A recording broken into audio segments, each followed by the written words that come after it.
सर्व विद्यार्थ्यांना माझा नमस्कार. आज आपण इयत्ता 11वीचा लेसन पाहणार आहोत. लेसनचं नाव आहे on to the summit we reach the top, lesson number 2. आपण पहिला पार्ट पाहिलेला आहे, तर आपण दुसरा पार्ट पाहूया. First thought.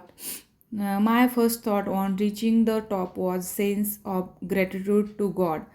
तर लेखक सांगत आहेत, तर माझा सुरुवातीचा विचार देवाचे आभार मानणे हा होता शिखरावर पोचल्यानंतर. That after having failed 6 time, आणि 6 वेळा अपयश आल्यानंतर आता लेखकांना शिखरावर चढण्यासाठी सक्सेस झाले होते. He had blessed me with fulfilment of this desire I had held so long.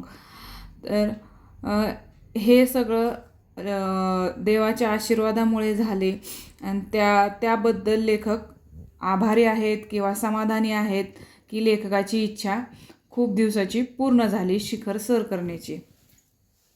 I placed on the summit of something the offering to God that I had carried with me. तर लेखक सांगत आहेत, शिखरावर पोचल्यानंतर लेखकांनी देवाला अर्पण करण्यासाठी जे काय आणलं होतं ते सांगतात. This is in accord with my religion. जे त्यांच्या धर्मात होतं ते लेखक सांगतात. Both of my wife and I are Buddhist. I could not kneel because of my cloth and equipment. तर लेखक गुडघ्यावर टेकून देवाची प्रार्थना करू शकत नव्हते, पण but I offered a silent prayer in my heart. पण लेखकाने मनापासून, हृदयापासून देवाची प्रार्थना केली. The offering were biscuits. तर लेखकाने काय काय देवाला अर्पण केलं पहा. द ऑफरिंग्स, अर्पण केलेले म्हणजे ऑफरिंग म्हणजे अर्पण करणे. Were biscuits, candy and little blue pencil. My youngest daughter Neema had given me the pencil before I left home. तर घर सोडण्यापूर्वी लेखकाच्या लहान मुलीने ती लेखकांना पेन्सिल दिली होती. She asked me to put it on the top of the mountain as her offering. तर तिने ज्या वेळेस लेखक शिखरावर पोचतील त्यावेळेस माउंटन किंवा पर्वताला अर्पण करण्यासाठी त्या मुलीने पेन्सिल दिली होती. It was an ordinary blue pencil. ती एक सामान्य पेन्सिल होती. Not even long one. ती काही एवढी मोठी पण पेन्सिल नव्हती. But it was one of her prized possession. तर ती तिचं एक गिफ्ट किंवा तिच्या मालकीची होती. As I put it down, आणि ती लेखकाने ठेवली शिखरावर. I pointed out to Hillary. आणि लेखकाने त्यांचे सहकारी हिलरी होते त्यांच्या निदर्शनास आणून दिले. ही gave me a big smile. आणि हिलरीने त्यांना एक स्माईल दिली. शोईंग दॅट ही अंडरस्टूड, की ते समजले, हिलरी समजले लेखकाला काय म्हणायचे ते, हे त्या स्माईलने दाखवून दिलं. Then I got out the flag which I had on piece of strings about 4 feet long. तर लेखकाने जे झेंडे आणले होते, 4 झेंडे, भारत, ब्रिटन, ते झेंडे होते ते त्यासाठी I had piece of string. तर लेखकाने एक दोरीचा तुकडा 4 feet लाँग तो लेखकाने घेतला. I fastened on end of my ice axe. तर लेखकाने फास्टेन्ड मीन्स काय आहे, तर बांधले, घट्ट बांधले एका कुऱ्हाडीच्या तुकड्याला जी लेखकाकडे होती, बर्फाची कुऱ्हाड. अँड हिलरी टूक picture as I held it up. आणि हिलरीने त्यांचा फोटो घेतला. ते बांधलेल्या अवस्थेत झेंडे बांधलेले असतानाच हिलरीने एक पिक्चर म्हणजे फोटो घेतला. As I had to bring my ice axe down with me. आणि जसं की लेखकांना बर्फाची कुऱ्हाड त्यांच्याबरोबर घेऊन यायची होती जी त्यांना लागत होती ती. I buried one end of the string in the ice on the top. तर लेखकाने एक दोरीचं शेवटचं टोक बर्फाच्या शिखरामध्ये बांधलं दोरीने. And the other in snow. आणि दुसरं बर्फाच्या on the slope of down below. बर्फाच्या स्लोपला किंवा खालच्या दिशेला बांधलं. When we left they were laying flat against the summit. आणि ज्या वेळेस लेखकांनी शिखर सोडलं त्यावेळेस ते बर्फाच्या विरुद्ध दिशेला असे लेईंग म्हणजे बांधलेले किंवा काय म्हणतात त्याला थर रचल्यासारखे होते ते झेंडे. I was very thirsty. तर लेखक खूप तहानलेले होते. I took out a water tumbler for a drink. तर लेखकाने पाण्यासाठी एक त्यांनी आणले टम्बलर काढलं. But found the water in the metal container had frozen so I couldn't quench my thirst. पण त्यांना पाणी कुठं सापडलं तर एका मेटलच्या भांड्यात त्यांना पाणी सापडलं जे की थंड झालेलं होतं, बर्फ झालेला होता त्याचा. आणि त्यामुळे कुडंट क्विंच मीन्स काय, त्यांची तहान भागली नाही. I ate some biscuits and offered some to Hillary. त्यामुळे लेखकाने बिस्किट खाल्ले काही आणि काही हिलरीला देऊ केले. I was wearing a red scarf which my great friend Lambert. तर लेखकाने एक लाल रंगाचा स्कार्फ घातला होता जो की तर लंबार्ट या मित्राने दिलेला.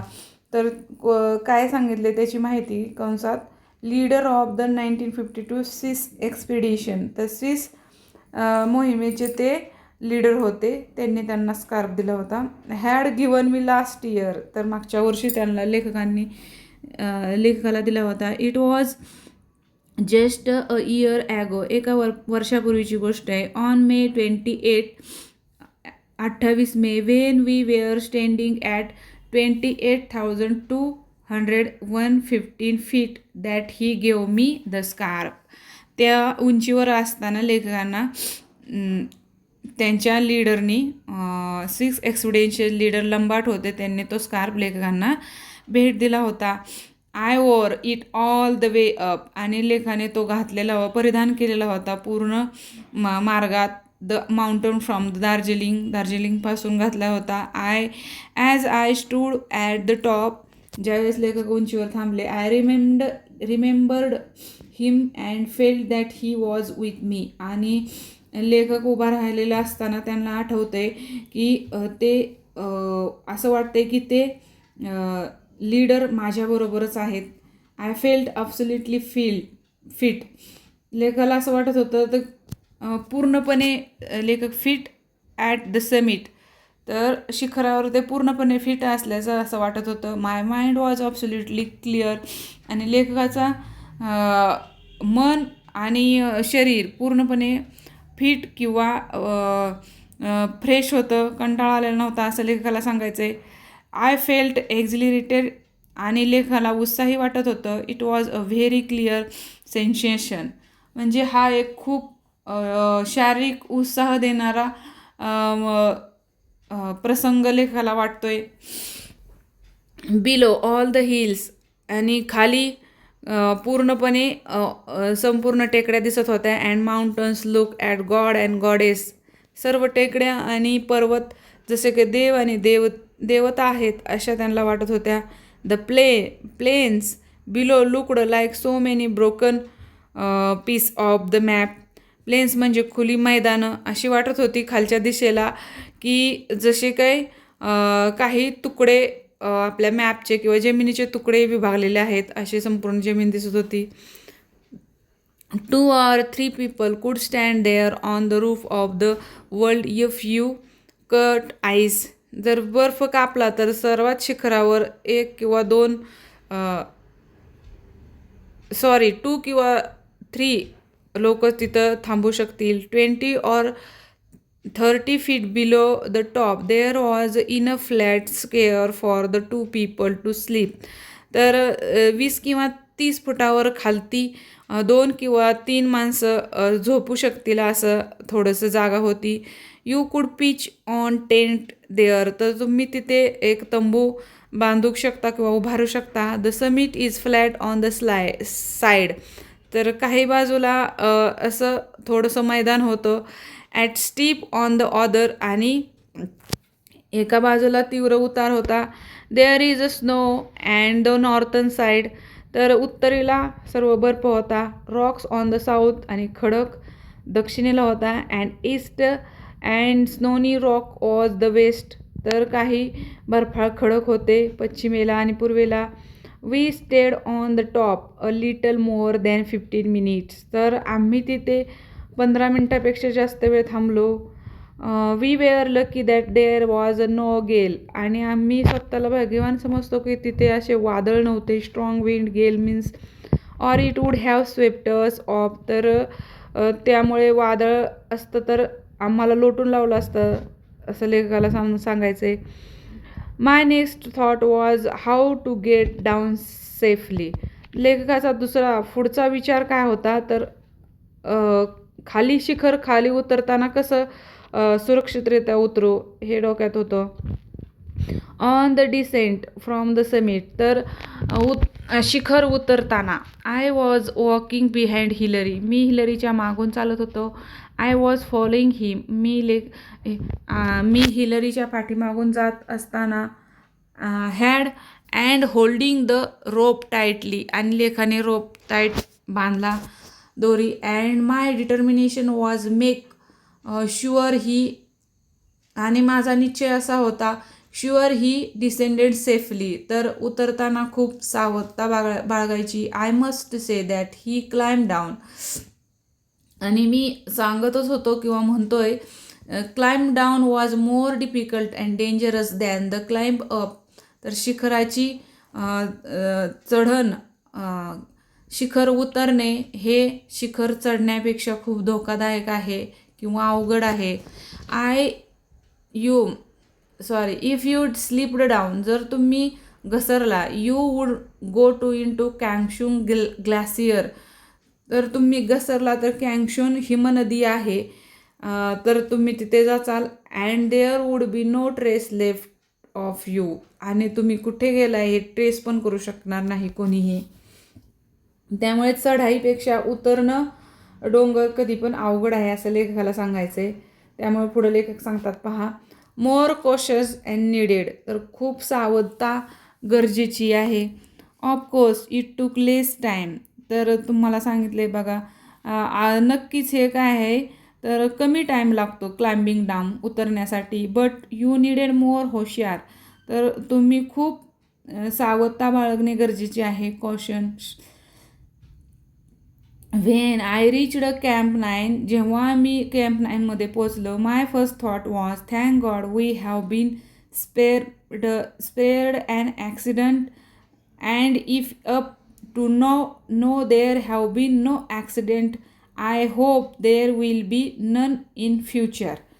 तर परत पहा, स्पेअर्डचा अर्थ इथं काय सांगितलेलं आहे, जीव वाचवला, म्हणजे देवाचे आभार मानायचे की thank God we have been spared an accident, तुम्ही ॲक्सिडेंट होण्यापासून वाचवले. And if up now there, आणि त्यामुळे हॅव बीन नो ॲक्सिडेंट झाला नाही.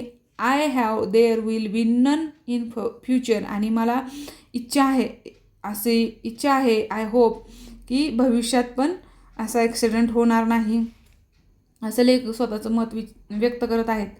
I had always prayed to God, आणि मी नेहमी देवाची प्रार्थना करतो. And he had saved me, आणि देवाने मला वाचवलेलं आहे. ॲट कॅम्प 9, आणि कॅम्प 9मध्ये Hillary and I were in no mood for any talking, आणि खूप दमलेलं असल्यामुळे बोलण्याचा मूड नव्हता. We just attended to our one thing, आणि फक्त आम्ही विचाराने समजून घेतले. We stayed there about half an hour, आम्ही अर्धा तासापासून तेथे थांबलो. We boiled some snow to make lemon water and drank it, आम्ही काही बर्फ वितळवला आणि लिंबू पाणी करून पिलो. When we left we took only our sleeping bags, आणि आम्ही ज्यावेळेस तंबू सोडले त्यावेळेस फक्त sleeping bag and left everything, आणि सगळं काही सोडलं, फक्त टूक ओनली अवर स्लीपिंग बॅग, आम्ही झोपण्याचे साहित्य फक्त घेतले. आणि left everything else behind in the tent, आणि सर्व काही पाठीमागे तंबूत सोडले. From camp 9 to camp 8, camp 9 camp 8पर्यंत where we spent the night, एक रात्र घालवली, वॉज ॲन इझियर जॉब, ते एक सोपं होतं. Just above camp 8 where the others could see us, आणि कॅम्प 8 आम्ही पाहू शकत होतो, त्यामुळे ते सोपं होतं. I raised my arm with my thumbs up, आणि मी माझे हात उठवले आणि थम्स अप म्हणजे अंगठा दाखवला, की डन असं चिन्ह केल्यासारखा अंगठा दाखवला. लेखकाने असं सांगायचं लेखकाला. NCWF हे त्यांच्या कॅम्पला, नॉयसी WG हे त्यांचे कॅम्पचे हे आहेत, अँड WG वे लो सॉ अस, लो हे नॉयसी अँड लो हे तेथील लोकांची नावं आहेत. त्यांनी आम्हाला पाहिलं. And their face flushed with joy, आणि त्यांचे चेहरे आनंदाने टवटवीत झाले. In this way I was able to tell them of the success, आणि अशा प्रकारे मी त्यांना सांगू शकलो की आम्ही शिखर कशा प्रकारे सर केलं किंवा आम्ही सक्सेस झालो. As we got near to camp 8, आणि अशा प्रकारे आम्ही कॅम्प 8 पोचलो. Lowe came to meet us, आणि लॉ नावाचा माणूस आमच्याजवळ आला. About 300 feet 300 feet with tea and coffee, चहा आणि कॉफी घेऊन. नंतर another 50 feet down we meet Noyce with who brought us more tea, आणि नंतर 50 फीट खाली नॉयसी नावाचा एक माणूस खूप सारा चहा घेऊन आला. दिस टी स्मेल्ड केरोसिन, आणि त्या चहाचा रॉकेलचा वास येत होता. Apparently it had been made in a hurry and somehow some kerosene got in the welcome cup, आणि अशा प्रकारे जवळजवळ ॲपरंटली मीन्स तर वरवर पाहता किंवा जवळजवळ had been made a hurry, तो घाईत चहा केलेला असावा. समहाऊ केरोसिन, आणि काही रॉकेलचे थेंब त्यात पडलेले असतील चहा बनवताना कपामध्ये. But it thought since the gentleman had taken so much trouble to bring it, आणि त्या सभ्य गृहस्थाने जे बनवलेली मेहनत होती, खूप सारा त्रास घेतला होता चहा बनवण्यासाठी, त्यामुळे I was going to enjoy it whatever it smell, आणि मी त्या चहाचा आनंद घेतला, की त्याचा कसाही वास येत असला तरी मी त्या चहाचा आनंद घेतला, असं लेखक सांगताय. लेखकाचं नाव Tenzing Norway, from आर्चिव्स of TOI या न्यूजपेपरमधून घेतलेला आहे, टाइम्स ऑफ इंडिया. तर अशा प्रकारे we reach the top, on to the summit we reach the top, हा लेसन इथं संपलेला आहे. तर पुन्हा एकदा तुम्ही वाचा आणि अभ्यास करा. थँक्यू.